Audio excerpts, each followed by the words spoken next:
Mr. President, honoured guests, it's a particular pleasure and indeed honour for me to welcome you home to County Louth, President Biden.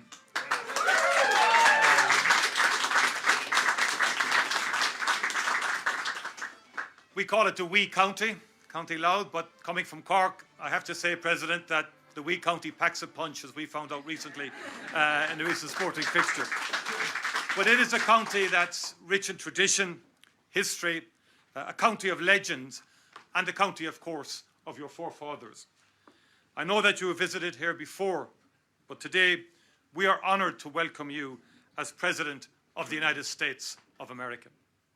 And we thank you, President, for your ongoing support of Ireland, and particularly for your profiling of our country at every international forum that you attend. And I know this personally in terms of how you've introduced many an international meeting with a quote from Irish poets, and we appreciate that. Your home county, like other border counties, has in part been shaped by its proximity to the border.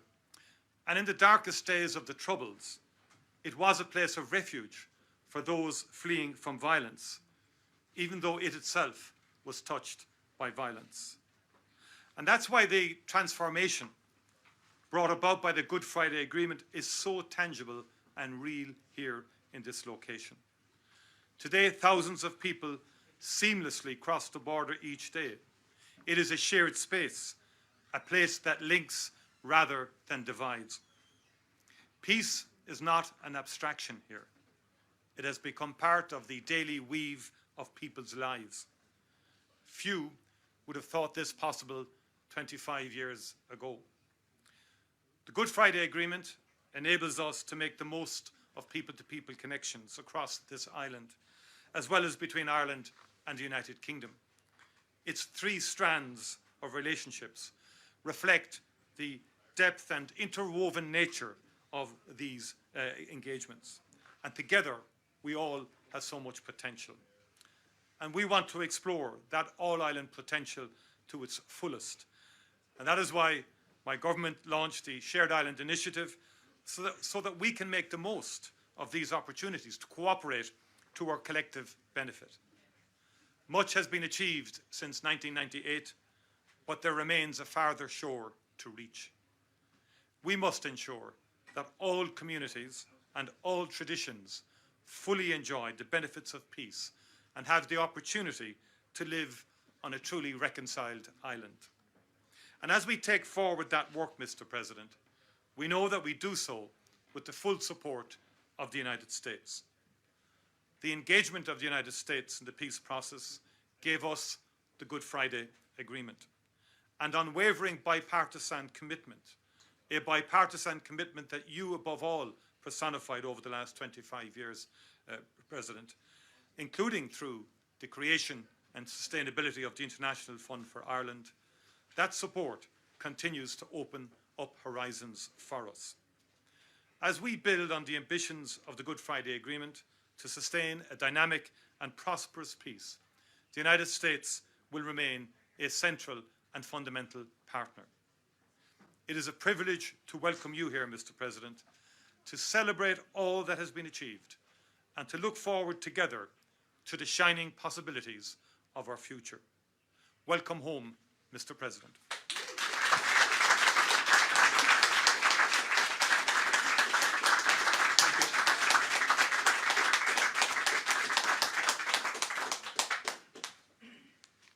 Well, it feels like home. I said last time I was here, in a sense, I know why my ancestors and many of your relatives left during the famine. And, you know, when you're here, you wonder why anyone would ever want to leave. I mean it. So it's good to be back. And I want to thank another proud son of Louth, Prime Minister Martin, the guy behind me here. Now, I met him when he was the Taoiseach. And the bad news was we put him up in lovely quarters across from the White House, and he had COVID. So the fact that I'm here with my sister Valerie and my younger son Hunter Biden, stand up, guys. I'm proud of you.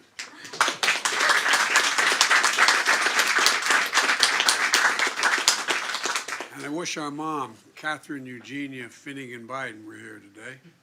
She'd be so damn proud. You know, Louth held such a special place in her heart, and it really did. And today we carry her home in our heart, for real. We think about her all the time. And coming here feels like coming home, and it really does. The way, every time I've come, the welcome, the people on the streets, they're just so gracious to us. And earlier today, I had a chance to visit another special place, Carlingford Castle. High in the hill, the castle that was likely one of the last glimpses that the Finnegan family saw when they set sail for America.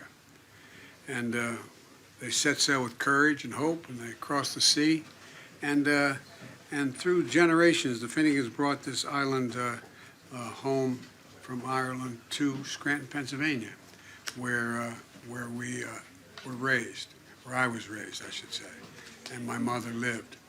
And matter of fact, I'm going to be heading to the other end side of the island, to Mayo, because my grandmother's maiden name was Blewett, and the Blewetts are from Mayo. And we brought over the mayor of Scranton because it's a sister city to Mayo.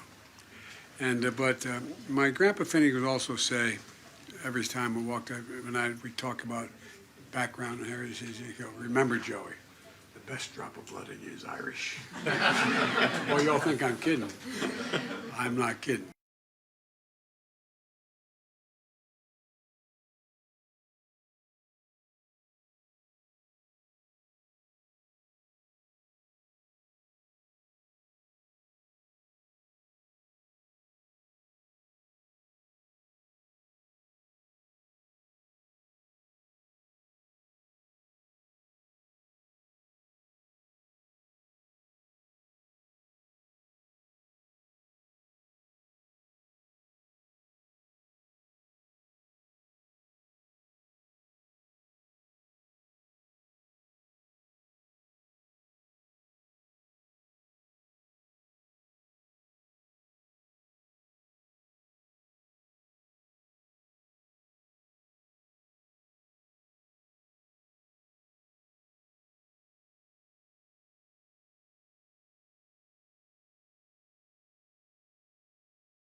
In the East Indian Tea Company.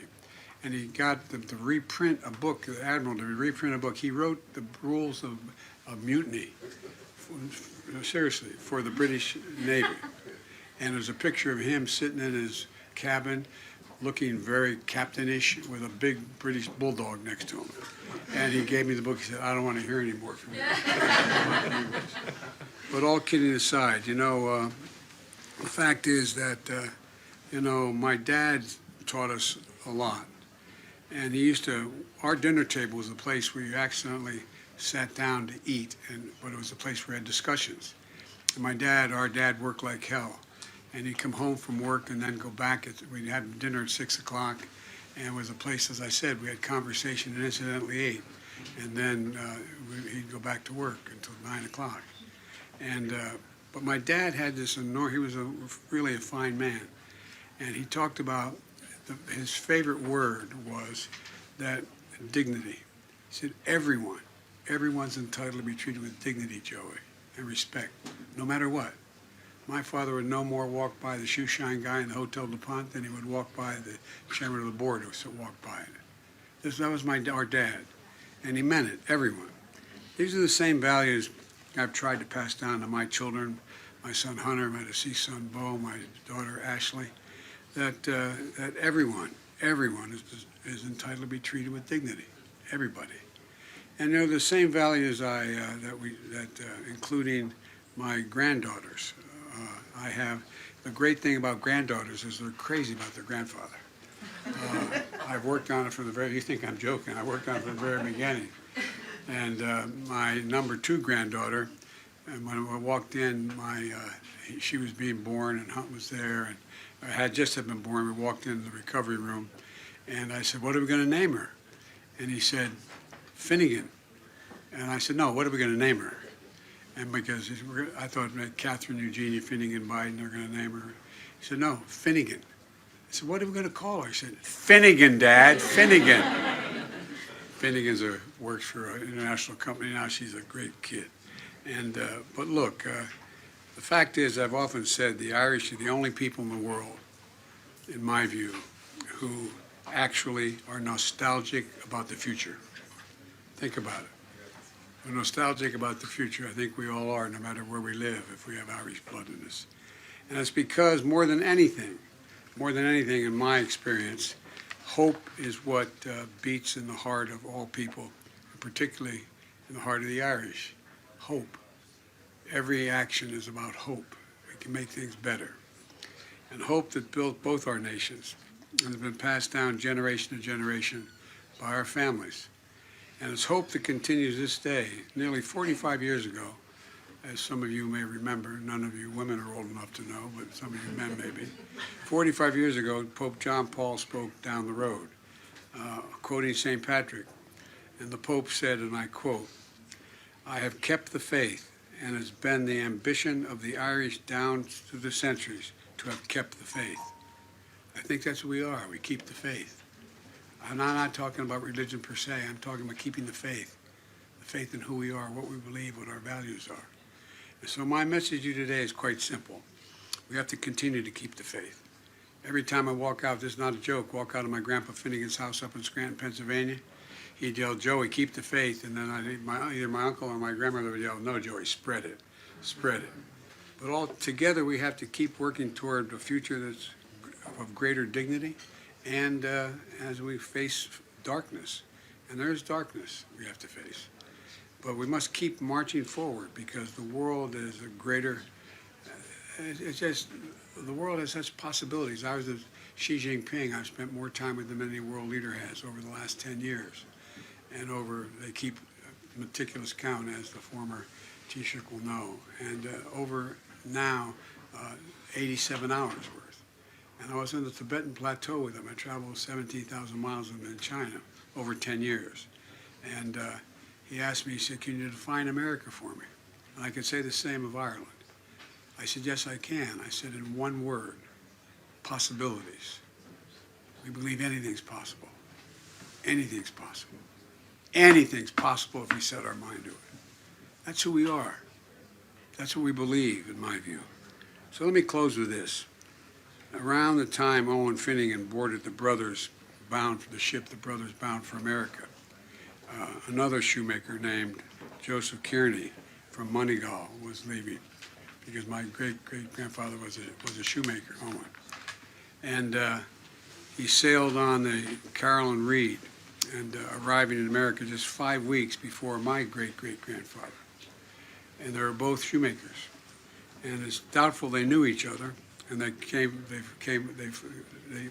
out of the same port. And but one thing we do know, they left everything behind, but they had faith. They had faith in an uncertain future. And all their dreams, I'm not sure they could have imagined that 175 years later, both their great-great-grandsons would be President of the United States of America, Barack Obama and Joe Biden. But that's what you breed here, just faith and the possibilities that are out there. You know, we come from, Valerie and I come from not poor means, but modest means. We lived in a split-level home and the development of similar homes, of 75 homes. It was a nice neighborhood. And we had 3 bedrooms, 4 kids, and a grandpa living with us. And but it was home. I now look back and wonder how Mom and Dad did that. But the point is that, you know, there's just there's just, we were taught anything's possible. Anything is possible. And so the fact is that I think possibilities are what we have to be focused on. And that's the power of faith. And that's the promise of hope. And so, as my mother would say, that's the Irish of it. That's the Irish of it. Whenever we'd say something was unusual, she said, Joey, that's the Irish of it. It is the Irish of it. I'm so proud to be here, so proud to be in Louth, so proud to be with, I don't want to ruin the reputation, but the Carneys are relatives. We take great faith. And the closing comment I make, you see this tie I have with the shamrock on it? This was given to me by one of these guys right here. Was a hell of a rugby player, and they beat the hell out of the black and tans. Oh God, it was but it was when you were at a Soldier Field, wasn't it? The game, Chicago.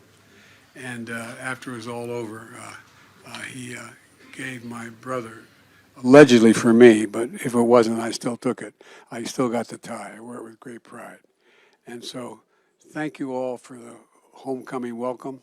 The bad news for all of you is we'll be back. There's no way to keep us out, but thank you, thank you, thank you. We love you.